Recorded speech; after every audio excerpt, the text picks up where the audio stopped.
right, guys, we're back.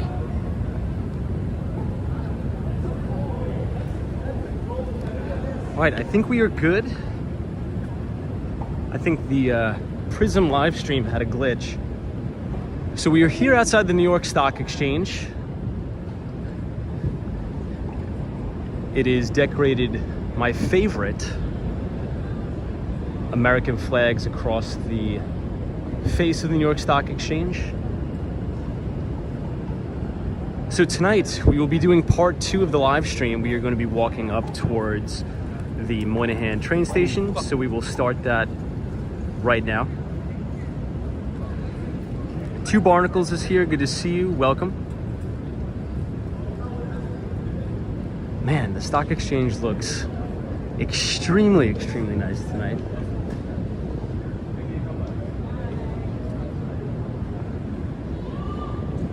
Michelle K says, love the way it is decorated. I do too. We'll check out our friend over here, the Fearless Girl. So they actually moved her here from in front of the Wall Street Bull.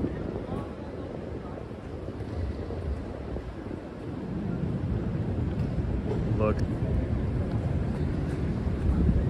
This is always my favorite shot here.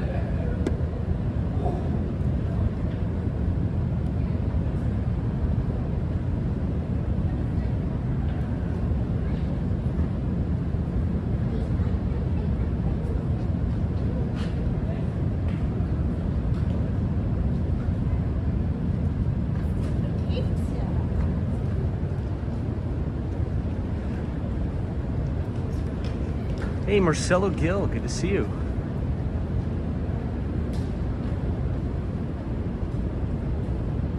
I think this is a pretty good shot of the Fearless Girl outside of the New York Stock Exchange. Kathy Lyons, good to see you.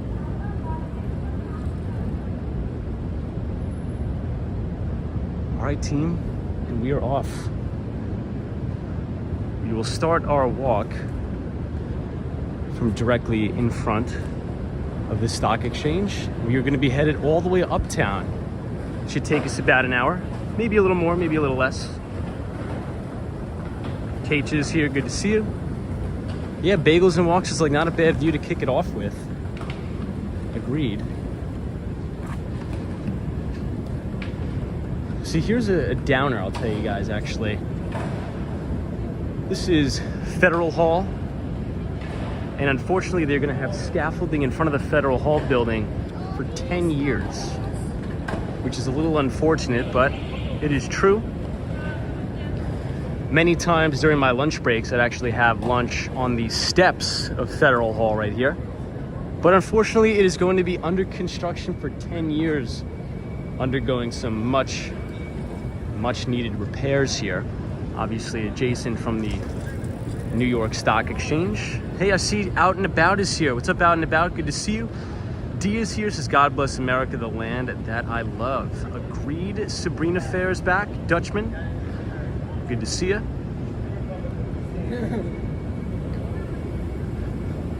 All right, let us continue on.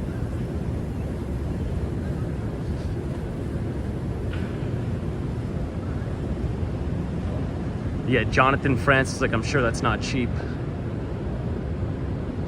Yeah, well, supposedly, so I don't know the whole story. There was an article that came out, I think in the Post or something like that. I think it was also in the Wall Street Journal, that said since the building is so old, they need a very specific team with a very specific set of skills to repair it. But 10 years? I don't know. Seems like everything in New York moves at a snail's pace.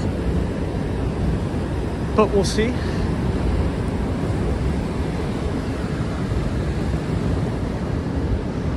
Hey, Melissa 2083. Good to see you. This is the Capitol Grill. Look at how beautiful the inside of the restaurant is. I've eaten in here a couple times. Dusty Cole, welcome. Good to see you, Dusty.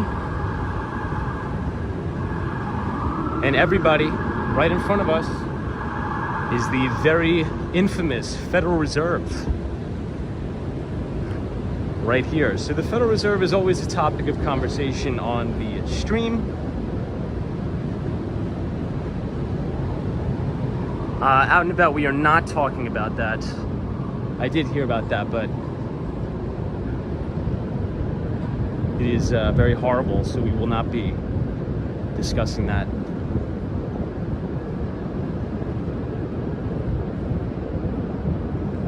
Yeah, I didn't really like how the New York Post plastered his face on the front page of the paper. So, wasn't a big fan of that. Hey, Karen Alcatraz, good to see you.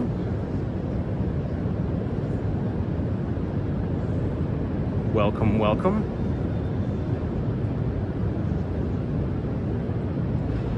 Peter, New York City says, hey Tom, do you think interest rates will still be as high a year from now?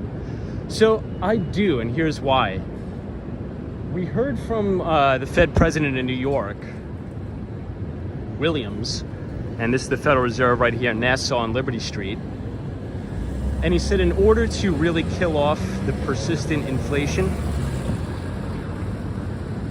that they are going to need to raise the Fed funds rate to about 3.5% and hold it there steady throughout 2023. So as he was making those comments and as I was watching the Jackson Hole speech that Fed Chair Jerome Powell gave, it sort of got me in that mode of you need to start researching and looking back throughout history, not to try to really predict what's going to happen next, but to perhaps identify some similarities. Now, one of the key things I wrote down as I was taking some notes here is that there's been a couple select words that has been thrown around by Fed presidents and Fed Chair Jerome Powell, and that is persistent and sticky inflation. Okay, so although we may see that headline number of CPI start to come down due to the volatile food and energy fluctuations, what we're not really seeing ease up here is the wage pressures that are causing a lot of the inflation, and shelter costs. So those are the two main components, and shelter makes about 33% of the CPI. Those are the two main components that are not coming down. So I think it's quite possible that we may see inflation become sticky and entrenched into the economy, which is very similar to what happened in the late 1970s, early 1980s. So I think you were watching the live stream last night, but if you didn't, if you type !Paul, P-A-U-L in the chat, it's about a 50-minute conversation between Ray Dalio, which is the founder of Bridgewater Associates, the largest and debatably most successful hedge fund that ever lived, and Paul Volcker, which was the Fed president or the Fed chair in the 1980s. And Paul Volcker is very famous for raising interest rates 20%. Wow, check out this view of the One World Trade Center. Beautiful view.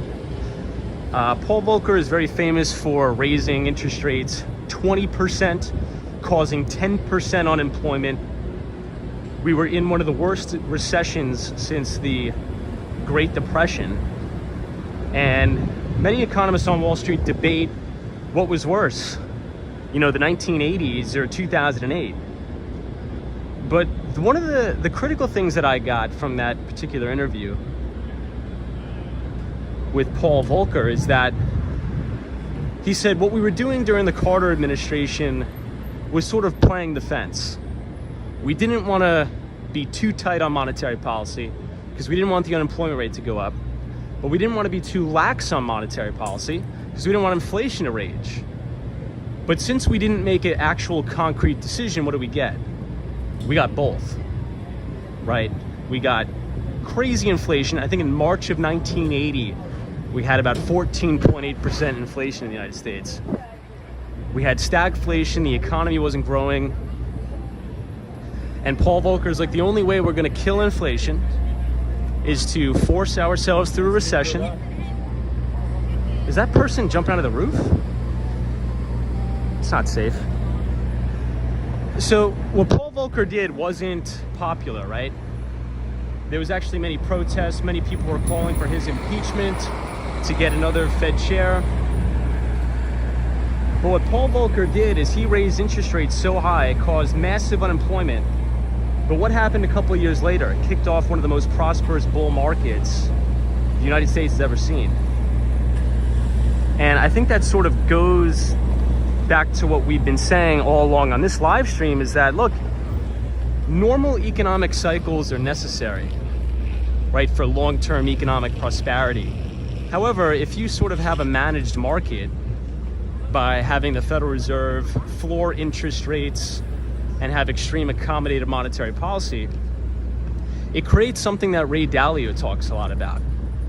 And I would really, really suggest watching this interview over the Labor Day weekend, because it's so insightful. I mean, and that's why I think the internet is so incredible. Like, no time throughout history would you be able to listen to a multi-billionaire like Ray Dalio, one of the most successful people in the United States, quite frankly in the world, give his exact thoughts and have an open conversation with the former Fed chief, Paul Volcker. We have the ability to watch that for free and take notes. So anyway, the reason why I brought it up, the reason why I think it's so important is because, not to say that I think we're gonna go back to the 1980s where rates are gonna go to 20%. But I do think we're gonna go back to a time where rates stay higher than most people anticipate. And I think we need to be prepared for that, okay? So what is that gonna mean for portfolios that are very, very geared toward high beta growth tech stocks, right? Well, maybe that means a period of underperformance, perhaps. So I don't know. I think it was a fantastic interview. And again, I don't agree with everything that Paul Volcker said in that interview, but at the time, unfortunately, he did pass away, but at the time of recording that interview, I think he was 92 years old. And just to be able to listen to him, of all his experiences in government, in governance, it was really invaluable, to be quite honest. So, as Stan Druckenmiller always says, he's like, if you want to generate alpha or have an increased probability of generating alpha, you need to be a student of history. And I think this particular interview, Chrysler Building right up ahead, looks beautiful. You see that? Right here, Chrysler Building. If you want to be a student of history, that interview, it's 54 minutes. You'll learn more in that conversation between Paul Volcker and Ray Dalio than I would probably bet any economics class you've ever taken. So, anyway, stop ranting. Hey, Dow Jones.eth. What's going on, my friend? Welcome to part 2 of the live stream. Part 1, we were on the Staten Island ferry. We saw some amazing views, and now we are walking all the way back uptown to Midtown. Steve is here, says, what do you think the best pizza in New York? That's gonna be DeFara in Brooklyn. DeFara Pizza in Brooklyn, New York.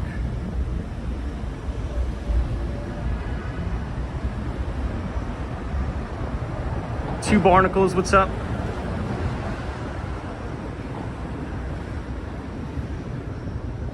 Dusty Cole, good to see you.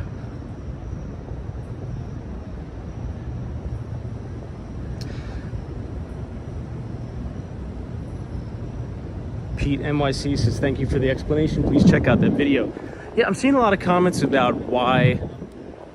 So essentially, when rates go up, it encourages savings, right? Because you have to think about the incentivization structure there. So to say it bluntly, right?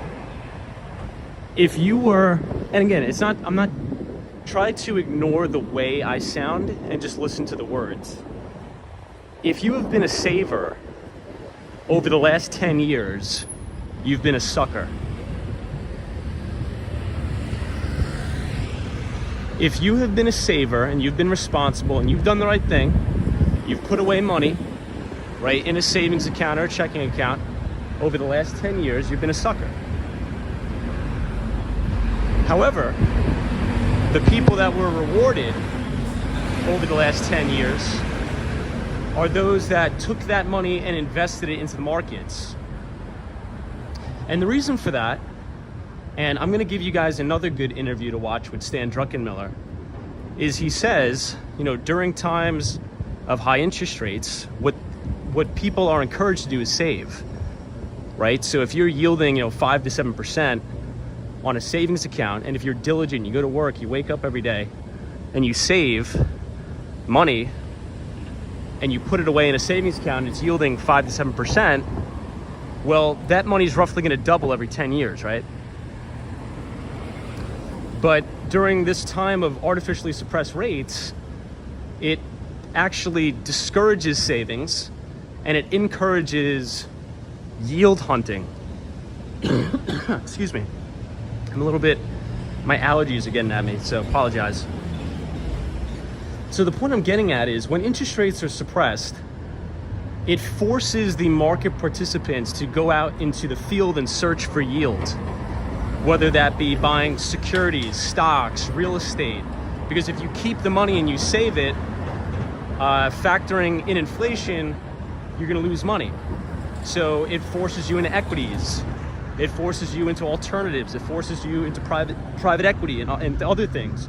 So, and that can cause an irrational exuberance and extended valuations in stocks and other things. Right? But as rates go up and as the Federal Reserve puts pressure on rates in an upward position and they let the assets roll off their balance sheet, well, now you start to have a shift where it encourages savings, right? And usually during economic downturns, when the savers are rewarded, now you have capital to go launch a new business venture or to do something else, right? And then a new economic cycle will start. So I think we're just getting away from this managed market, hopefully. But like Fed Chair Jerome Powell said, it's not going to come without consequence. There could potentially be some high unemployment here.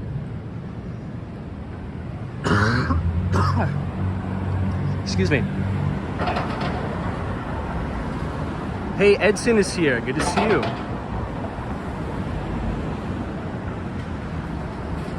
Hey, Sean, says Tom, which film in your opinion is more accurately capturing 2008 financial meltdown? I think The Big Short is good. The Big Short was a good movie. Margin Call I watched. That was good. I watched Margin Call.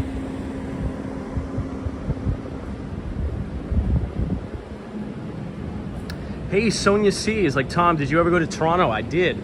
When I was a little kid, I went to Toronto. It was really nice. John G, good to see you.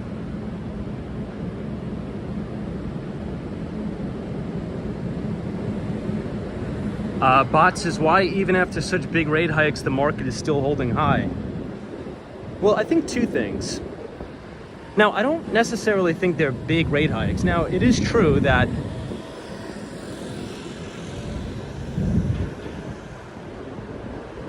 I just like to watch my back here.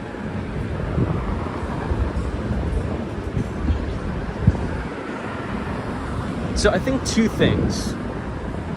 Now, yes, it is true that we've had consecutive back-to-back rate hikes of 75 basis points. We're probably going to get another rate hike of 75 basis points in September 21st. But I would actually argue valuations have been quite compressed here. You know, if you look under the hood of the market, which is like what I like to talk about a lot. So if you look at the broad-based indices, the NASDAQ, the S&P 500, the Dow Jones Industrial Average, they may appear to be propped up because of the weighting structure of the indice. However, if you look at a lot of the individual stocks, a lot of these things are down 75%. And many of these will never, ever reach their all-time highs, like Peloton, Zoom, Twilio, a lot of these tech stocks. They're never going back to all-time highs. Now, the S&P, I think it's only off like 15% from record highs because you have to look at the weighting, right? It's a market capitalization weighted index. So if you look at the top 10 holdings, the S&P, it's like Apple, Microsoft, Alphabet, Johnson & Johnson, you know, and others. And I think Apple now makes up about 7% of the indice. How crazy is that? So you can pretty much bet that if Apple's having a down day, possible that the S&P 500 is also, you know, maybe flat to down as well. So I think as these so few companies gain so much power, it can give off the appearance that the market is healthy. And now, if you remember 6 months ago, I was writing about this in the Behind the Street newsletter very, very aggressively. And this is right around the time where indices were trading near all-time record highs. Excuse me, about a year ago. And I said, look, this is actually not good. What we're seeing now is stock market indices trading at all-time record highs. But if you look under the hood of the market and you look at the vast majority of stocks, they're all breaking down below their 200-day moving averages. Almost every single one. I'm like, the only stocks that are holding tight above their 50 and 200 days is like Apple, Microsoft, Amazon. I'm like, once those crack, this thing is going to get unwinding here pretty fast. And that's exactly what happened. So a lot of the times the public will just look at the indices, and if they're trading near all-time record highs, they'll be like, oh, okay, so the market is doing well. But for the past year and a half, a lot of these smaller names, like a lot of the Russell 2000 stocks, right?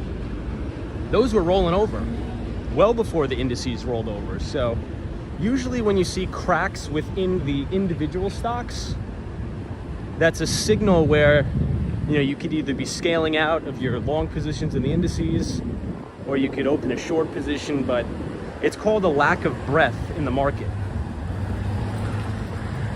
So if the only thing supporting the indices are a couple stocks like Apple, Microsoft, that could be a leading indicator that something's up to no good. Anyway, here we are at Canal Street.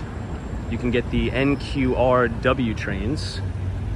You can also see much garbage and squalor all over the place. But we are going to be passing Canal Street, headed uptown to 34th Street.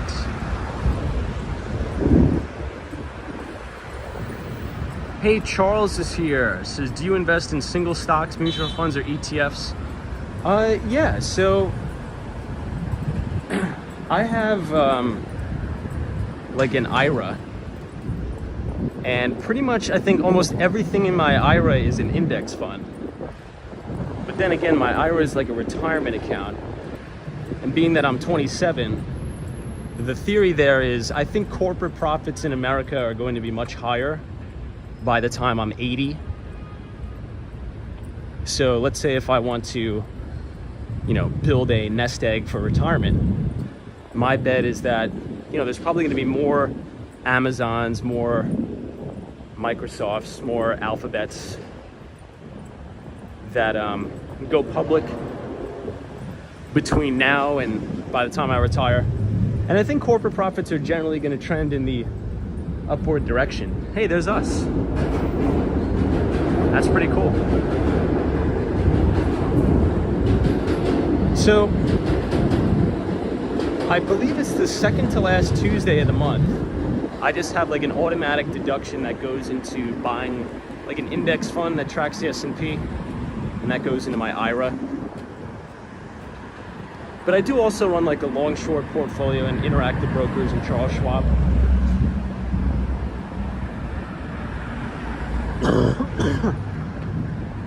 Excuse me. But you know, Warren Buffett actually came out, and sorry if I'm not looking at the chat, it's having a hard time with the allergies. But you know, Warren Buffett actually came out and a couple years ago. So this is Grand Street and Broadway here in Soho. Warren Buffett actually came out a couple of years ago, beautiful Tesla here, love that, and said that the vast majority of his net worth that he is going to pass down to his kids, right, his children or something like that, is going to be indexed. Because Warren Buffett believes that the vast majority of money managers on Wall Street fail to outperform the benchmark, right, or one of the benchmarks, which I tend to agree. But you know, by me having a little bit of an entrepreneurial side, I try to do both, and I think that active investment on Wall Street is just as important as passive, if not more important, especially if you take like a Carl Icahn approach or a Bill Ackman approach. Because when you take large stakes in these particular companies, and if you notice the companies are not being run as efficiently as they should, well, then you could acquire a majority stake in a company and influence, you know, the way the company operates and things like that. Hopefully makes it better, increase the operational efficiencies of the business. But I do believe that there are money managers on Wall Street that beat the market. It's just the truth. Now, the vast majority of them don't. But the way I think about it is, look, in my retirement account, I'm going to play it safe, and I'll just index it to the S&P, right?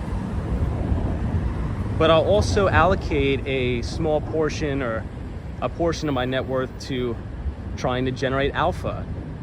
So let's say if the S&P 500 returns about 13% for the year, and in my portfolio I generate about 15%, well, I would have generated 2% alpha, right?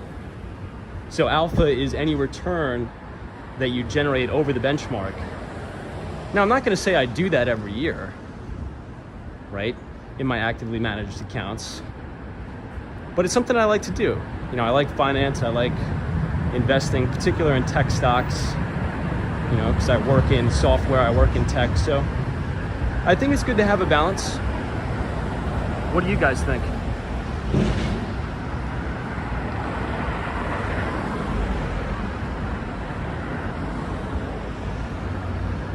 Axe says, try taking a cough drop. You know, let's do that now.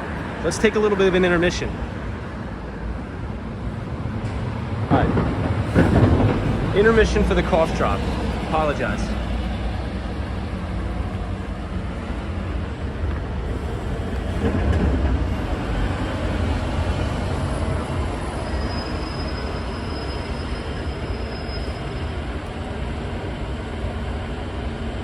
Got the cough drop.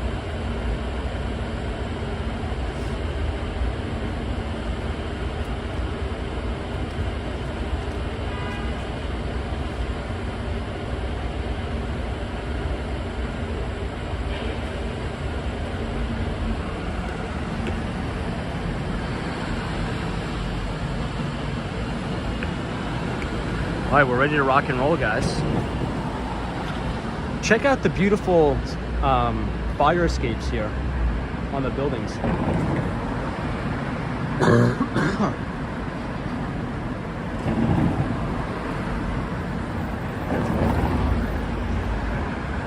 Oh my gosh. Hey, Techno Pink, what's up? So Techno Pink is joining us from the Dominican Republic. Always a pleasure to see you, Techno Pink. Hopefully you're well.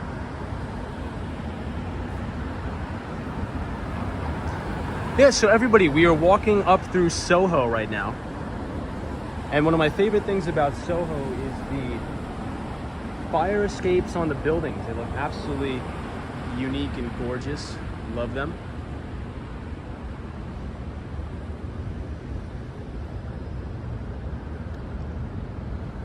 Hey, Carl Winston is here. Good to see you, Carl. Ed, what's up? Good to see you. I do apologize, everybody, if I have been lacking on reading the comments. I am struggling with some allergies, but I'm trying to do my best. I do apologize. But the good news is tomorrow the allergies will totally be away, if the time frame aligns with what happened last year. But hopefully you guys are enjoying the stream so far. It's been a nice walk through Soho. Not a lot of people out tonight, not a lot of car traffic either, as we make our way northbound, crossing Spring Street.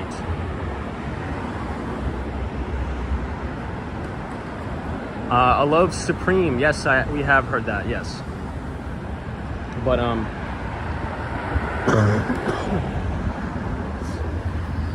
just out of respect, I don't really want to talk about it.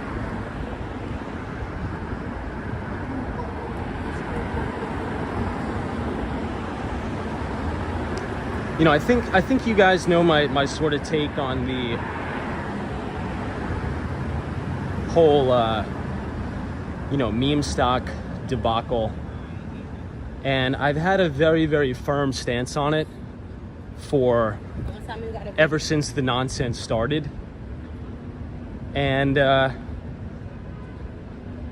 yeah, I'll address it because I've seen a couple, you know, comments here. But I think when the majority of people treat a business or investing like it's a game, things get out of hand. And I think people forget that there's people's jobs and livelihoods behind these businesses. And I don't know. I don't really. I sort of want to bite my tongue about the whole thing. I think you guys know how I feel about it. But yeah, I think the best advice I could give is just completely stay away from all of the, you know, the meme stocks like the AMC, because these people, their way of thinking is totally distorted. And at the end of the day, it's not a game, right? And I know maybe I'm coming off a little bit too serious, but it's really not. I mean, this is people's livelihoods. These are actual businesses behind these companies, and to sort of, you know, try to just buy things to manipulate the price. And I don't really think these people understand the ramifications of that, like the downline. And to see the news that, you know, we saw yesterday, I mean, those are real implications of the craziness that goes on. So I would just continue to, you know, stay away from it, and maybe just, if you are a part of that whole AMC and nonsense, just sort of just cool it down. That's what I'd say.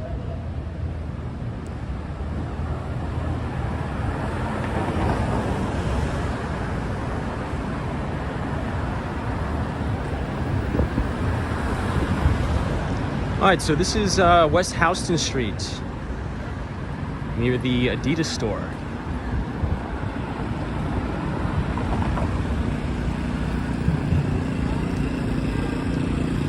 Yeah, Western Mass, David, it's horrible. It's and that's sort of the point I'm trying to make, Dave, is like, you know, it puts added stress when your company is in the public and everybody's treating your, yeah, I mean, I'll just bite my tongue on it, but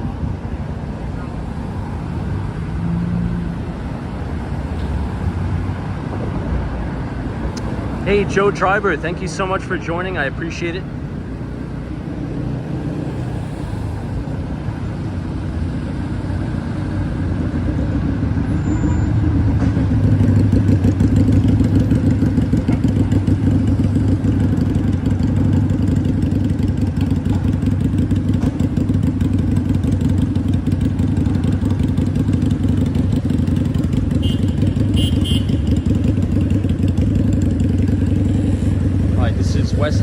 headed north. We're actually making pretty good time. I think we may make it back just in time for the train. Hey, Adrian, hello from Baltimore, Maryland. Good to see you. Welcome, Adrian. So we're gonna pass NYU, New York's university. And I think in the spirit of passing NYU, Professor Damodaran is offering his securities analysis and corporate finance course online this year, which is actually pretty exciting. However, if you do not have the money to actually pay for the course and get the credential, the good news is Professor Damodaran is uploading the course for free on his YouTube channel, which is good news, which is fantastic. So I've sent you guys the link if you want to go through the full corporate finance course.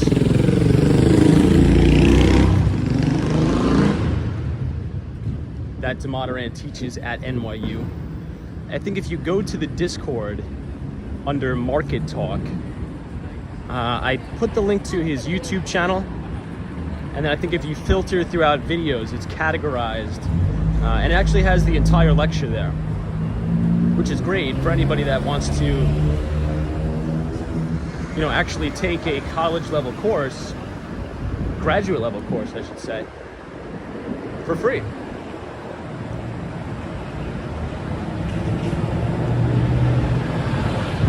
Hey, Charles in action. Thank you so much. Hey, Sunset Blues is Tom. Loving the stream. Thank you. Appreciate it.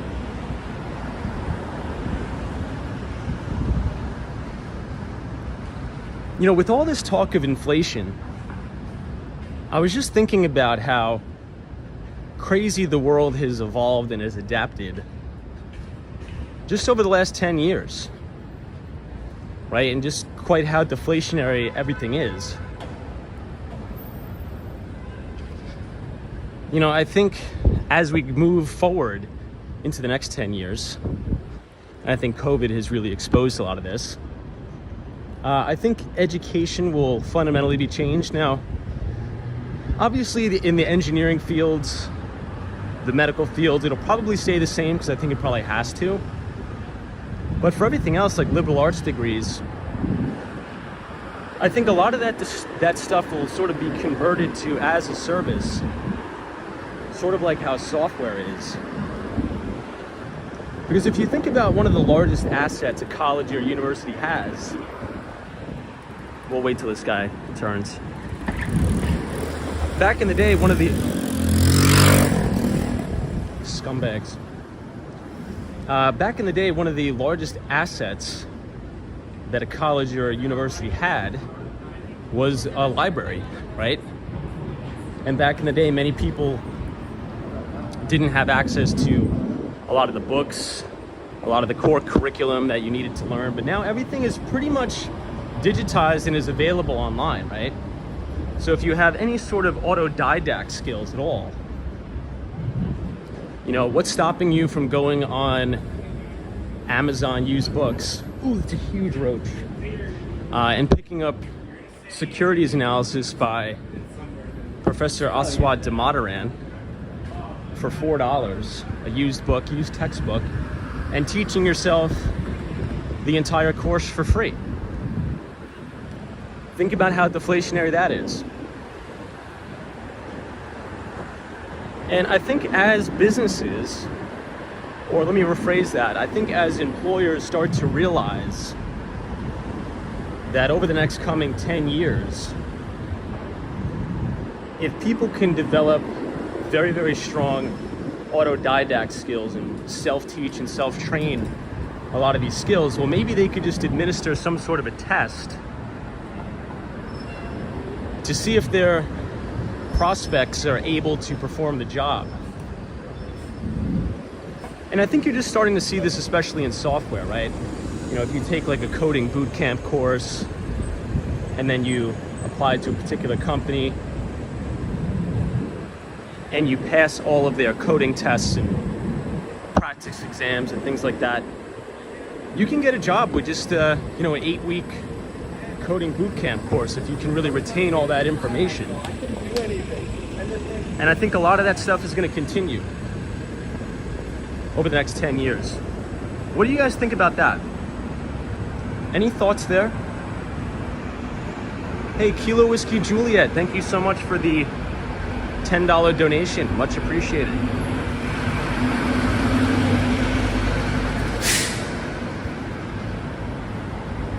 Kilo Whiskey Juliet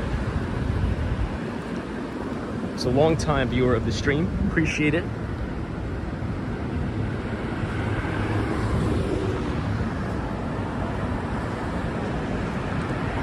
All right, team. So this is 8th Street, NYU.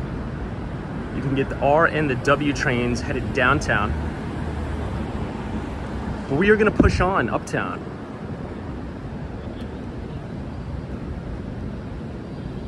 Yeah, LW Hunter says the internet is going to play a big role in skill verification.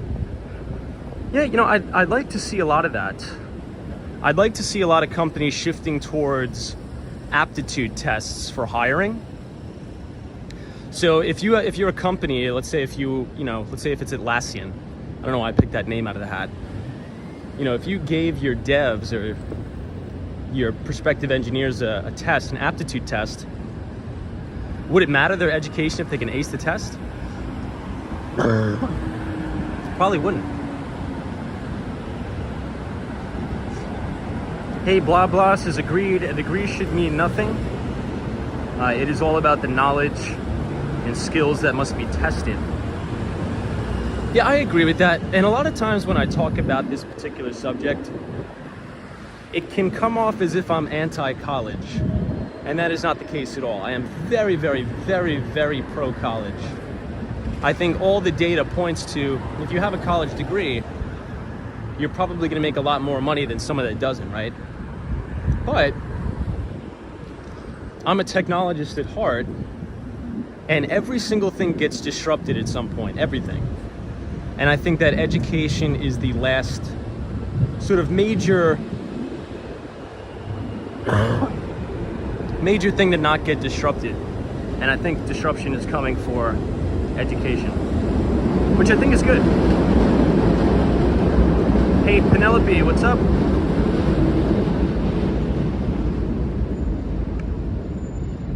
Christopher Harris is 8 weeks. So Christopher, there are some like coding bootcamp courses that are like 8-week bootcamp things.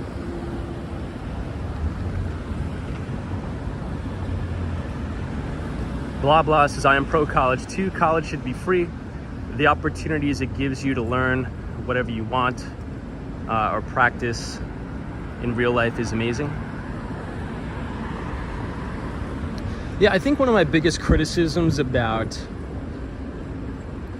just college is the general education requirements. I think if I'm paying for something, if I'm paying for a college or university, I shouldn't have to be required to take like an English 101 class. I took that in high school. And do you think there's a real difference between taking English 101 at Harvard University and English 101 at, let's say, New York University? Probably not. I don't think there's too much of a value difference there. If you're taking just basic gen ed classes, the only thing that's a difference is the price. So, I mean, look, I'm optimistic about the future. I think colleges are going to change the way they deliver education. And I think it's going to be an extreme positive. So one of the things that I'm speculating for the next 10 years is, I think the way they do college admissions, wow, look at the Empire State Building here, looks phenomenal. I think one of the ways they do college admissions is going to change. I think a lot of the education outside of engineering and a lot of the healthcare. Obviously, if you want to go to med school, it's not gonna, you can't really do that as a service. But I think a lot of the other, coursework is going to be distributed to students as a service, right? If you're interested in this particular course, okay, pay me $1,000. You could take the course on your own time. And I think that's actually probably a lot better, because let's say if you work for a company and you want to brush up on your skills in whatever particular department, well, what if I could just go on NYU's website, find that particular course that's going to enhance that skill. I go back to my employer and say, it's $1,000. I think it's going to help me be this much more productive in my job. Pay for it. And companies are going to have no problem doing reimbursement for that at all. So I think things like that are starting to roll out. So this is East 12th Street and Broadway, and we are looking at the beautiful Empire State Building lit up in red, white, and blue for Labor Day. Hey, Brian Forrest is here. Good to see you, Brian. Bagels and Walks is here. Welcome.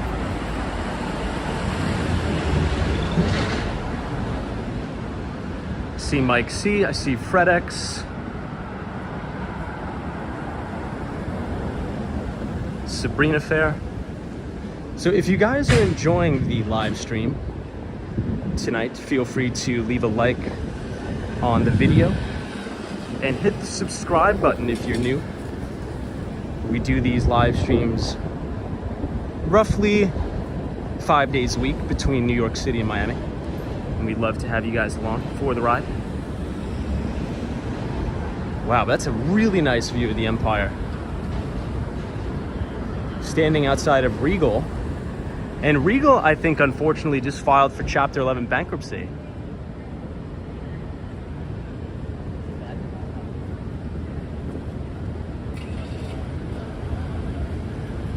Hey, blah blah says no difference.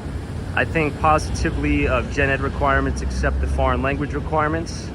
I believe language is like any other knowledge learning, which should depend on your career.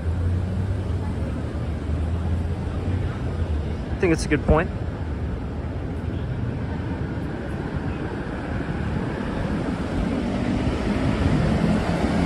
Hey, Gerardo is here. Says hola amigo. Good to see you, Gerardo.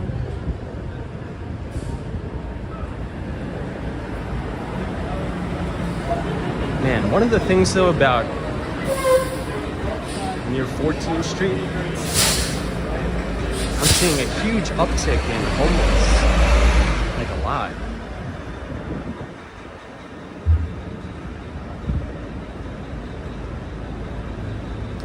So everybody, tomorrow is Labor Day, and we will be doing our Markets a Look Ahead live stream tomorrow. Obviously, we couldn't do it today because the markets are closed tomorrow for Labor Day. But here we are at 14th Street, Union Square. You can get the NQR W 4, 5, 6, and L trains.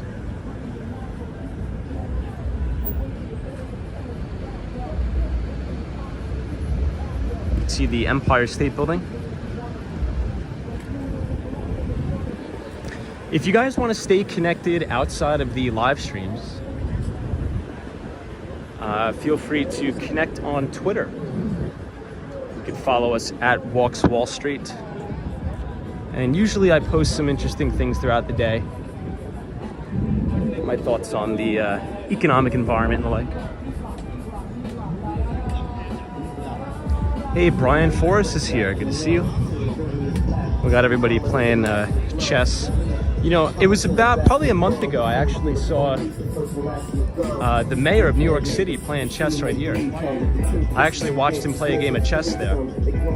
That was kind of cool.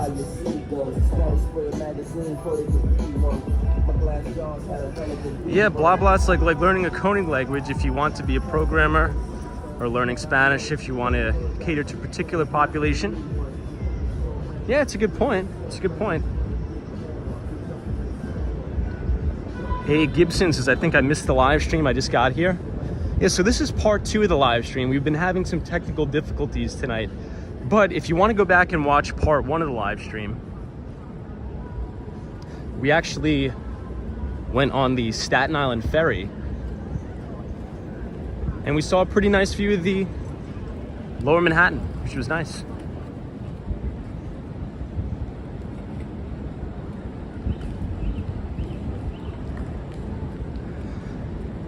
So there's an interesting article that I think I want to cover tomorrow on the live stream.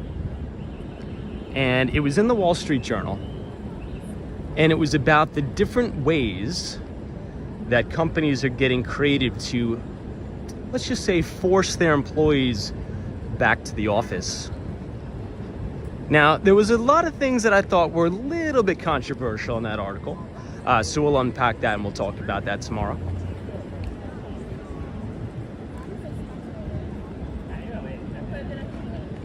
But I think after this Labor Day weekend, you are going to see a lot of pressure from corporate America to attract their employees back to the office. You know, we've seen the same thing with Goldman Sachs. A lot of the investment banks are saying after Labor Day weekend, everybody's back in the office.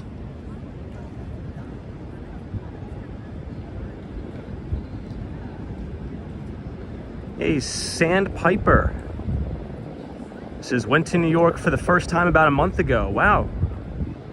Awesome, dude. Loved it, subscribed, and going to enjoy this because I miss New York so much. Hey, we'll come back to New York soon, man. Hopefully you get another time to come back. Gibson says, do you drink water during the live stream? We do try to stay hydrated as much as possible. I'm probably gonna get some water right now.